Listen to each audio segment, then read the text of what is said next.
Carcará não vai morrer de fome. Carcará, mais coragem do que homem. Carcará.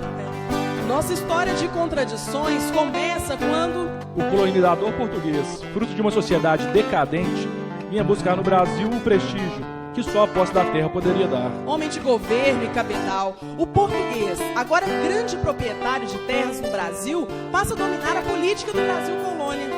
A conquista de novas terras se justifica pela eliminação dos concorrentes. Ter mando e ser obedecido, controlar a vida e a morte nessas sociedades fundadas sobre a grande propriedade rural. E exercer a função nobre do ócio.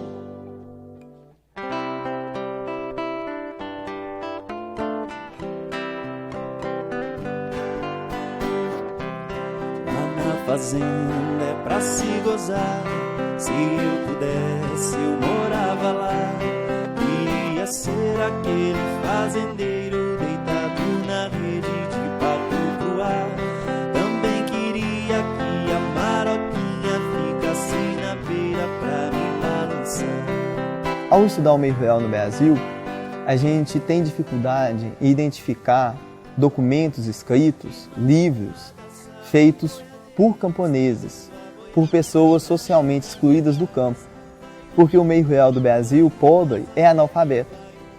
Então a gente consegue essa percepção desses setores socialmente excluídos nas músicas que são feitas por esses indivíduos. Então a peça, o Canto de Terras, é um diálogo entre as teorias da sociologia e da antropologia rural, ilustradas pelas músicas caipiras. Queria ser aquele fazendeiro deitado na rede de papo. Hoje, a renda nossa aqui, a fonte de renda nossa aqui, principal, é o leite. Né? Graças a Deus eu tenho as vacas leiteiras, ela é que traz o sustento, traz o pão para minha mesa. E você falando em questão aí de produção de alimento, eu acho que eu vou recordar disso pro resto da minha vida. Isso deve ter aproximadamente 3 anos atrás. Nós estávamos comendo arroz, feijão, salada de beterraba, batata, alface, linguiça de porco, abobrinha, beterraba e suco natural. A única coisa que era comprado desses alimentos que eu te falei era só o arroz e o sal. O arroz e o sal. O resto tudo era produzido aqui. O camponês é altamente autônomo. Ele produz para a sua família e quando ele tem excedente, ele vende para o mercado, mas não fica refém no mercado. Só para lembrar que a agricultura familiar produz entre 60% e 70% dos alimentos que estão consumidos no Brasil. A agricultura familiar é um conceito da modernização do camponês. Nós temos políticas para a agricultura familiar que estão oferecendo programas de fomento, pacote tecnológico, né, sementes, adubo, agroquímicos que eles podem plantar, que eles recebem isso como para iniciar a modernização no campo. Seu moço, eu já fui roceiro no Triângulo Mineiro, onde eu tinha meu ranchinho. E eu tinha uma vida boa com a Isabel, minha patroa, e 4 barrigudinhos. Eu tinha 2 boi carreiro, muito porco no chiqueiro e um cavalo bom arreado. Espingarda cartucheira, 14 vaca leiteira e um arroz ao nubanhar.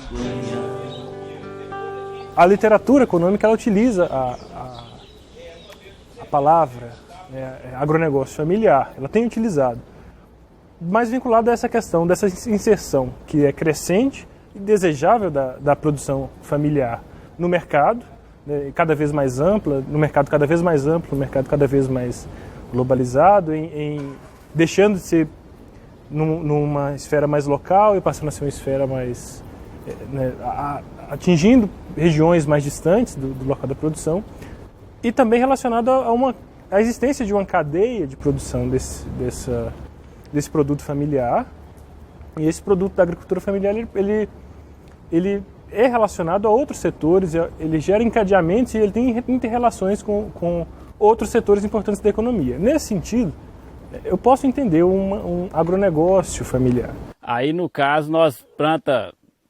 minha mãe mexe com a horta, trabalha na feira também, vende as coisas na feira, todos sabem, hoje mesmo ela tá para a feira. Nós planta milho, feijão, planta fruta, mexe com galinha, tudo. Avicultura, piscicultura também, nós estamos com um projeto aí também com o pessoal da FMG e está dando certo. Nós estamos trabalhando também com os peixes. Então, nós temos diversidade, é tudo um pouco. Quando o cansaço do trabalho sem descanso, de grossos calos amarelam suas mãos, o lavrador quer transformar o verde em flor e ver a flor se transformar em gel.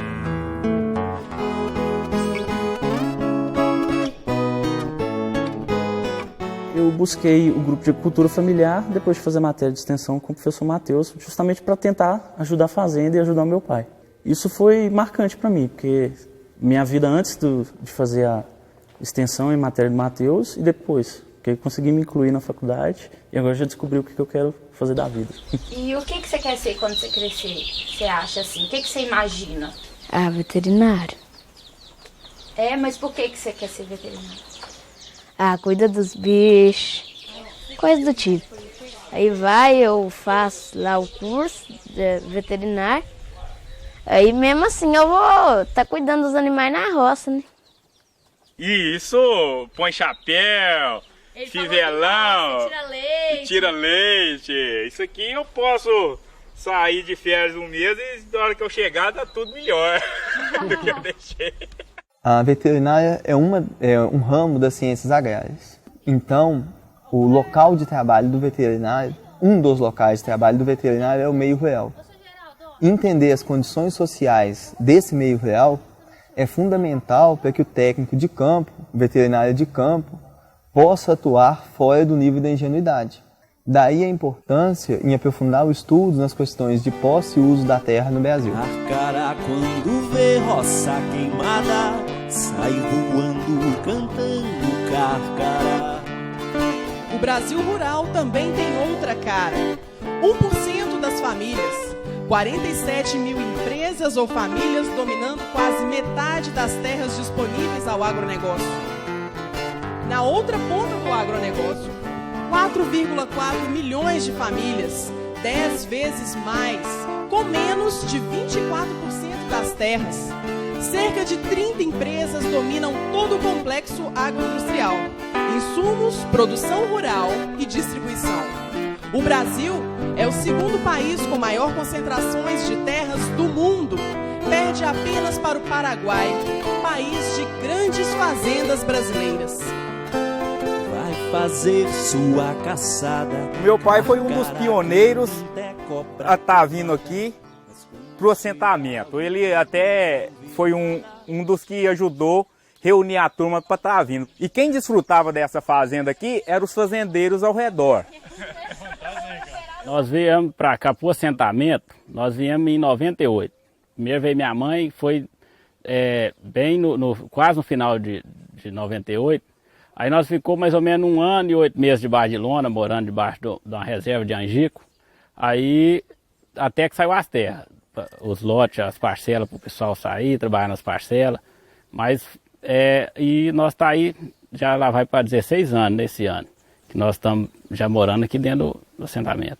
A riqueza arrancada do chão pelo produtor vai fazer a riqueza dos processadores e distribuidores de produtos agropecuários, enquanto que para o nosso produtor, um simples nome fica em seu último leito. E tanto faz ser Antônio ou João. Ninguém lembra de quem só viveu para a terra e que no fim acabou virando chão.